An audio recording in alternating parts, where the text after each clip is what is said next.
¿De acuerdo? Apaga las luces. Acomódate y asegúrate de que no haya ninguna puerta entreabierta.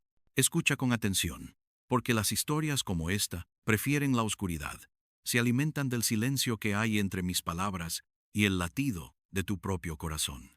Lo que voy a contarte no es un cuento para dormir, sino para despertar a los miedos que duermen en los rincones más tranquilos. El llamado del silencio opresivo. Hay lugares en el mundo que el tiempo ha decidido olvidar. No aparecen en los mapas modernos y sus nombres solo perduran en el susurro de leyendas locales, contadas en voz baja para no despertar lo que allí duerme. Uno de esos lugares es Valle Umbra, un pliegue en la geografía montañosa del norte, un valle tan profundo y encajonado que el sol solo se atreve a tocar su fondo durante un par de horas al mes. Su nombre no es casual, es un lugar perpetuamente en sombra, tanto literal como metafórico. Mi nombre es Daniel, y mi profesión, o más bien mi obsesión, es el sonido. Soy un archivista de paisajes sonoros. Viajo por el mundo con mis micrófonos de alta fidelidad, mis grabadoras y mis auriculares, buscando capturar la esencia acústica de lugares vírgenes. El canto de un pájaro que nunca ha oído un motor, el murmullo del viento a través de hojas milenarias, el lenguaje secreto del agua al chocar contra las rocas. Buscaba el silencio más puro, el lienzo en blanco sobre el que la naturaleza pinta sus sinfonías, y fue esa búsqueda la que me llevó a Valle Umbra. Me hablaron del valle como el lugar donde el mundo enmudece. La descripción me pareció poética, una hipérbole de los lugareños de las comarcas cercanas. Imaginé una quietud prístina, libre de la contaminación acústica de la civilización. Era, para mí, el santo grial. El viaje ya fue un presagio. La carretera asfaltada se convirtió en un camino de grava, luego en una pista de tierra que se aferraba a la ladera de la montaña como una cicatriz. Mi teléfono perdió la señal a los 20 minutos de haberme desviado de la ruta principal. El último pueblo que pasé, a una hora de distancia, era un puñado de casas de piedra con chimeneas que soltaban un humo perezoso. Un anciano al que le pregunté por el camino me miró con unos ojos que parecían contener toda la tristeza de la tierra. No me dio indicaciones, simplemente señaló hacia las cumbres nubladas y dijo: el camino termina cuando el ruido se acaba. No le di importancia entonces. Llegué a Valle Umbra al atardecer.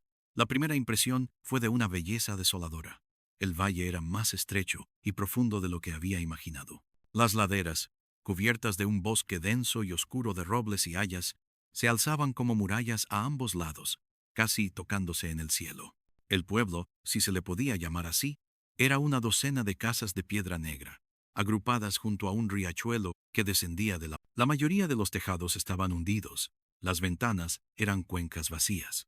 Solo una casa, la que yo había alquilado a través de un contacto en la capital, parecía habitable. Tenía una chimenea que funcionaba y postigos de madera maciza. Mientras bajaba del coche, me golpeó la primera extrañeza: el silencio. Pero no era el silencio pacífico y lleno de vida que yo esperaba. Era un silencio denso, pesado, un silencio con textura, como si el aire estuviera acolchado con terciopelo negro.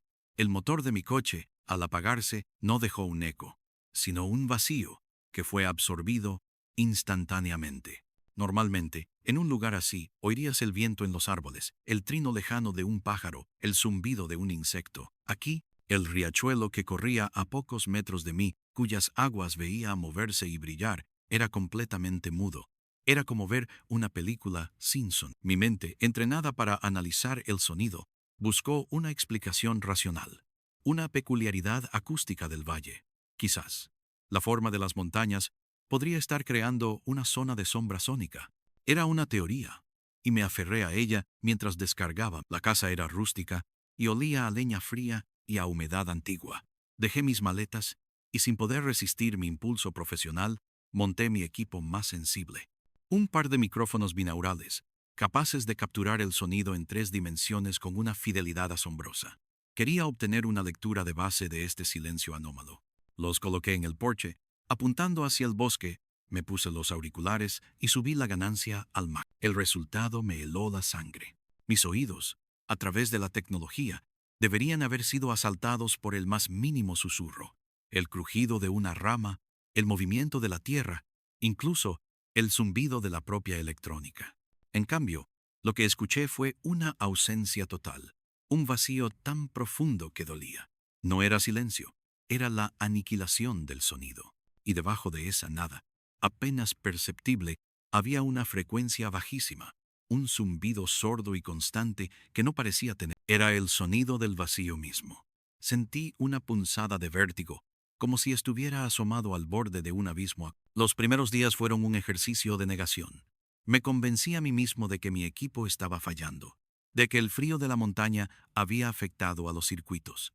Pasé horas desmontando y volviendo a montar mis grabadoras, cambiando cables, probando baterías, pero todo funcionaba a la perfección. El problema no era mi equipo. El problema era Valle Umbra. Caminaba por el pueblo fantasma durante el día. Las calles estaban cubiertas de una alfombra de musgo que amortiguaba mis pasos hasta hacerlos inaudibles. Entré en algunas de las casas abandonadas. Dentro, el aire era espeso y quieto. En una de ellas, encontré una mesa puesta para una comida que nunca se sirvió. Los platos estaban cubiertos por una gruesa capa de polvo, pero los cubiertos seguían en su sitio. Era como si los habitantes se hubieran desvanecido en mitad de un... Solo había otra persona en el valle. Una mujer anciana llamada Elara. Vivía en la casa más alejada, la única, además de la mía, que parecía cuidada. La vi por primera vez al tercer día. Estaba sentada en un banco de piedra frente a su puerta, mirando fijamente el bosque. No se giró cuando me acerqué, aunque debió sentir mis pasos en la... Buenos días, dije, mi propia voz sonando extrañamente fuerte, intrusiva, como un grito en una biblioteca. Ella tardó un largo rato en responder, sin apartar la vista de los árboles. Su voz era un susurro áspero, como el roce de hojas secas. No hay días buenos aquí, solo días silenciosos. Intenté conversar. Le pregunté por el valle, por su historia. Ella respondía con monosílabos o con enigmas. La gente se fue porque se cansaron de no oír sus propias voces, dijo en una ocasión. En otra, cuando le pregunté por el extraño silencio, sus ojos oscuros finalmente se posaron en mí. No es silencio lo que hay aquí, forastero. Es una sed. El valle tiene sed de ruido. Y luego añadió, bajando aún más la voz. Y cuando no lo encuentra fuera, lo busca dentro. Sus palabras se quedaron conmigo, como una espina clavada en mi mente. Comencé a entender que no estaba en un paraíso acústico, sino en una trampa. Las noches eran lo peor. La oscuridad en Valle Umbra era tan absoluta como su silencio. Sin luna, el valle se convertía en una fosa de negrura.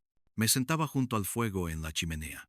El único sonido en mi mundo era el crepitar de la leña, pero incluso ese sonido parecía amortiguado, como si una fuerza invisible estuviera presionando sobre él, tratando de apagar. Fue durante la primera semana cuando empezaron a ocurrir las cosas extrañas. La primera vez fue un susurro. Estaba a punto de quedarme dormido, con el zumbido del vacío en mis oídos, cuando escuché mi nombre, Daniel. Fue tan claro que me senté de golpe en la cama, con el corazón martillando en mi pecho, pero la habitación estaba vacía, el fuego se había extinguido, y el silencio exterior era total. Pensé que era el agotamiento, una alucinación auditiva, provocada por la privación sensorial. Mi cerebro, desesperado por un estímulo, estaba creando lo suyo, pero volvió a ocurrir la noche siguiente, y la siguiente. A veces era mi nombre, otras veces era una melodía que no podía reconocer, una nana infantil distorsionada y melancólica que parecía venir de las paredes mismas de la... Empecé a dejar las grabadoras funcionando durante la noche dentro de la casa. Por la mañana, rebobinaba las cintas con manos temblorosas. El resultado era siempre el mismo. Horas de ese zumbido de fondo, inerte, y luego de repente, en el preciso instante en que yo había escuchado la voz o la música, los medidores de la grabadora se volvían locos por una fracción de segundo, marcando un pico de sonido tan intenso que debería haber sido ensordecedor. Pero en la grabación no había nada, solo un chasquido, un pulso de estática. Era como si el sonido existiera en un plano que mi equipo no podía registrar, pero que mi mente, de alguna manera, sí. El silencio no estaba vacío. Estaba ocultando. Mi estado mental comenzó a deteriorarse. Me volví paranoico. Me pasaba el día caminando por el perímetro de la casa, buscando huellas, buscando cualquier señal de que no estaba solo. No encontré nada. El silencio opresivo me estaba volviendo loco, tal como el Ara había insinuado. Empecé a hablar solo, en voz alta, solo para romper la quietud, para recordarme a mí mismo cómo sonaba una voz humana. Pero mis palabras parecían débiles, insignificantes, eran devoradas por el aire en cuanto salían. Una tarde, mientras exploraba una de las casas en ruinas, encontré algo. Debajo de unas tablas sueltas del suelo, había una caja de madera. Dentro, envuelto en un paño enmohecido, había un diario. La tinta estaba desvaída, pero aún era legible. Pertenecía a un hombre llamado Mateo, un botánico que había venido a Valle Umbra 50 años antes para estudiar la flora única. Las primeras entradas eran científicas y metódicas. Describía las plantas, el clima, la geología, pero poco a poco su tono empezó a cambiar. Empezó a hablar del silencio. Al principio, como yo, con fascinación. Es un fenómeno acústico sin precedentes, escribió. Un silencio casi absoluto que desafía las leyes de... Pero su fascinación pronto se convirtió en inquietud. El silencio no es pasivo. Escucha. Siento como si me observara, como si pesara sobre mí. Mis pensamientos se vuelven confusos. A veces oigo cosas. Una voz que me llama desde el bosque. Mi corazón se detuvo. Estaba leyendo mi propia experiencia, escrita medio siglo atrás. Seguí leyendo, devorando las páginas.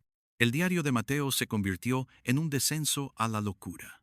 Hablaba de los silenciosos, figuras sombrías que veía entre los árboles, inmóviles, observándolo. Escribió sobre el llamado, una compulsión, una atracción magnética que lo empujaba a adentrarse en el corazón del bosque, hacia un lugar que él llamaba el nido del silencio. Es una promesa de paz, escribió en una entrada febril. Promete acallar el ruido de mi alma, el dolor, los recuerdos. Me llama para que me una a él, para que sea parte de la quietud. Sé que es una trampa, pero cada día es más difícil resistirse.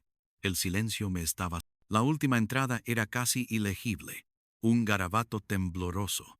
Esta noche iré. Ya no puedo luchar. El llamado es demasiado fuerte. Me convertiré en música para el que no tiene oídos. Me convertiré en una palabra para el que no tiene voz. Voy al bosque. Después de eso, solo había páginas en blanco. Cerré el diario con las manos heladas. Ya no había duda. No estaba loco. Había una fuerza en este valle, una entidad depredadora que se alimentaba no de carne o sangre, sino de sonido, de mente, de alma. Y yo era su próxima. Esa noche, el llamado comenzó. No fue un sonido, sino un sentimiento. Una profunda y melancólica certeza de que si caminaba hacia el bosque, todo estaría bien. El recuerdo de mi propia tragedia personal, la muerte de mi esposa en un accidente de coche, un suceso lleno de ruido, el chirrido de los neumáticos, el estruendo del metal, mis propios gritos, resurgió con una claridad brutal. El silencio me ofrecía un bálsamo para esa herida, me ofrecía el olvido. Paz. Me encontré de pie junto a la puerta, con la mano en el pomo. El bosque, a través de la ventana, parecía invitarme. La oscuridad entre los árboles no era amenazante, sino acogedora, como un abrazo. Fue el instinto de supervivencia, un terror primordial más profundo que la seductora promesa de paz, lo que me hizo retroceder. Me atrincheré en la casa. Bloqueé la puerta con una mesa. Cerré los postigos de las ventanas. Me senté en el suelo, abrazando mis rodillas, temblando, luchando contra el impulso de... Sabía que no podía quedarme allí. La casa no me protegería para siempre. La entidad estaba en mi cabeza. Tenía que irme de Valle Umbra. Pero también sabía que no podía simplemente huir. La historia de Mateo me había enseñado algo. Esta cosa no te dejaba ir. Te atraía hasta consumirte. Tenía que enfrentarlo. Tenía que ir al nido del silencio. No para rendirme, sino para entender. Para encontrar una manera de... A la mañana siguiente, preparé una mochila. No con comida ni agua, sino con mi equipo de grabación. Pero esta vez, también empaqué un pequeño altavoz portátil y mi teléfono, que había cargado con el generador de la casa. En él tenía horas y horas de mis grabaciones de todo el mundo. Los mercados bulliciosos de Marrakech, el tráfico de Tokio, los cánticos de un monasterio tibetano, las olas rompiendo en una playa de Islandia. Mi archivo de sonidos, mi arsenal. Salí de la casa al amanecer. El aire era frío y el silencio más opresivo que nunca. Era como caminar por el fondo del océano. Cada paso era un esfuerzo. El llamado era más fuerte ahora. Una corriente que tiraba de mí hacia el corazón del... Me adentré en la arboleda. Los árboles eran antiguos. Sus ramas se entrelazaban sobre mi cabeza, bloqueando la poca luz que llegaba al valle. El suelo estaba cubierto de una gruesa capa de hojas muertas y musgo. Y aquí, la anomalía era total. Mis botas, al pisar las hojas secas, no producían ningún crujido. Mi respiración, agitada por el esfuerzo y el miedo, era inaudible. Agité una rama junto a mi oído y no oí nada. El sonido moría en el instante en que me sentí completamente aislado, desconectado de la realidad física. Era el terror más puro que había sentido jamás. Un terror existencial. Si no puedes oírte a ti mismo, ¿cómo sabes que existe? Entonces, al principio, pensé que eran solo sombras, juegos de luz entre los troncos, pero a medida que avanzaba, se hicieron más nítidos. Figuras humanas, de pie, inmóviles entre los árboles. Estaban pálidos, casi translúcidos, con la ropa hecha jirones por el tiempo. Sus ojos estaban abiertos, fijos en la nada, y sus bocas ligeramente entreabiertas, como si estuvieran atrapados en mitad de un suspiro o un grito silencioso. Eran los silenciosos de Mateo, las almas que el valle había consumido. Vi a un hombre con gafas de montura anticuada, que solo podía ser el propio Mateo. No se movieron cuando pasé a su lado. Eran estatuas de carne y olvido, atrapados para siempre en la quietud. El miedo me dio fuerzas. Tenía que seguir. El llamado era una sirena irresistible, tirando de los hilos de mi cordura. Finalmente, llegué a un... El claro era perfectamente circular. La hierba era de un verde antinatural, casi negro. En el centro exacto no había un árbol ni una roca, sino algo mucho más extraño. Era una distorsión en el aire, un punto de negrura que parecía absorber la luz a su alrededor, como un pequeño agujero negro suspendido a 1 metro del suelo. No tenía una forma definida. Era una mancha de oscuridad palpitante y amorfa, y a su alrededor el aire vibraba visiblemente, como el asfalto en un día caluroso. Este era el nido, el corazón de las... El llamado aquí era abrumador. Era un grito sin sonido, que resonaba directamente en mi cráneo. Prometía el fin de todo dolor, de toda memoria, de todo ser. Solo paz, vacío, silencio.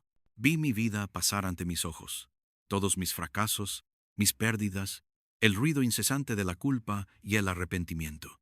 Y el nido me ofrecía apagarlo todo. Solo tenía que dar un paso más, acercarme, dejar que me tocara. Mi cuerpo empezó a moverse por sí solo, mis pies arrastrándose hacia la oscuridad palpitante. Mi voluntad se estaba desmoronando, ya casi estaba allí. Podía sentir el frío antinatural que emanaba de la costa. Entonces, un pensamiento, una chispa de mi antigua identidad, atravesó la niebla de la rendición. El valle tiene sed de ruido. Las palabras de Lara. Cuando no lo encuentra fuera, lo busca dentro. Eso era. La entidad no destruía el sonido, lo consumía, se alimentaba de él, y cuando no había sonido exterior, se alimentaba del ruido interior. Los pensamientos, los recuerdos, el alma. Por eso atraía a la gente. Pero, ¿y si le daba un festín? ¿Y si le daba tanto ruido que no pudiera digerirlo? Con el último gramo de mi voluntad, luchando contra la parálisis que se apoderaba de mí, saqué el altavoz de mi mochila. Mis dedos estaban torpes, helados. Conecté el teléfono. La pantalla brilló en la penumbra del claro. Busqué el archivo más ruidoso que tenía, una grabación que hice en una acería. El rugido de los hornos, el estruendo de las prensas, el chillido del metal al rojo vivo. Un caos industrial ensordecido. Subí el volumen al máximo y le di al... Durante un instante no pasó nada. El silencio devoró los primeros milisegundos de sonido. Pero entonces, el altavoz vomitó un muro de ruido cataclísmico en el corazón del silencio. La reacción fue instantánea y violenta. La oscuridad palpitante en el centro del claro se contrajo, convulsionó como una criatura herida. Un chillido agudo, el primer sonido real que oía en días, rasgó el aire. No vino del altavoz. Vino del nido. Era un sonido de pura agonía. Un feedback metafísico que me hizo caer de rodillas, tapándome los oídos. Las figuras silenciosas entre los árboles se crisparon. Sus cuerpos se arquearon hacia atrás. Sus bocas se abrieron en un óvalo perfecto, y de ellas brotó un coro de susurros, los restos fantasmales de las voces que el valle les había robado. El aire se llenó de un torbellino de fragmentos de palabras, risas rotas y llantos olvidados. El nido estaba sobrecargado. El ruido puro y sin sentido de la acería era un veneno para él. La distorsión negra empezó a parpadear, a desvanecerse. El peso opresivo en el aire se alivió. Fue mi oportunidad. Me levanté y corrí. Corrí sin mirar atrás, con el sonido infernal de la acería todavía rugiendo desde mi mochila. El bosque, que antes había estado mudo, ahora parecía gritar a mi alrededor. Pude oír mis propios pasos aplastando las hojas, mi propia respiración jadeante. Eran los sonidos más hermosos que había escuchado. No me detuve hasta que salí del bosque y vi mi coche. Salté dentro, arranqué el motor y pisé el acelerador. Conduje por la pista de tierra como un loco, dejando atrás Valle Umbra. No miré por el espejo retrovisor. No quería ver si algo me... Conduje durante horas, hasta que la noche dio paso al día y las luces de la civilización aparecieron en el horizonte. Cuando mi teléfono recuperó la señal, un aluvión de notificaciones lo hizo vibrar en mi mano. Era el ruido del mundo, y nunca me había sentido tan feliz de... Logré escapar. Sobreviví. Pero la historia no termina aquí, porque no se puede visitar un lugar como Valle Umbra y salir ileso. No se puede mirar al abismo sin que una parte del abismo se quede. Estoy de vuelta en mi apartamento en la ciudad. Estoy rodeado de ruido. El tráfico, las sirenas, los vecinos. Lo grabo todo. Lo escucho a todas horas. Me he convertido en un adicto al sonido, porque en el silencio lo siento. A veces, en mitad de la noche, cuando la ciudad se calma, noto que la quietud de mi habitación es diferente. Se vuelve más densa, más pesada. La semana pasada, dejé mis micrófonos más sensibles grabando mientras dormía. Por la mañana, revisé la grabación. Durante horas, solo se oía el zumbido lejano de la ciudad. Pero justo antes del amanecer, durante unos minutos, el sonido ambiente se desvaneció y en ese vacío, claro como el cristal, la grabación captó una frecuencia bajísima y sorda. Un zumbido que yo conocía demasiado bien. El sonido del vacío. No escapé del todo. Una pequeña parte de ese silencio, una espora, un eco, se aferró a mí, me siguió a casa y está creciendo. Cada noche, el lapso de silencio en mis grabaciones es un poco más. Así que ahora ya lo sabes. Cuando estés en tu cama esta noche y todo esté en calma, escucha con atención. Escucha el silencio. Y si sientes que es demasiado profundo, demasiado pesado, si sientes que te está observando, enciende la radio, pon música, haz ruido, haz todo el ruido que el silencio tiene sed. Y siempre está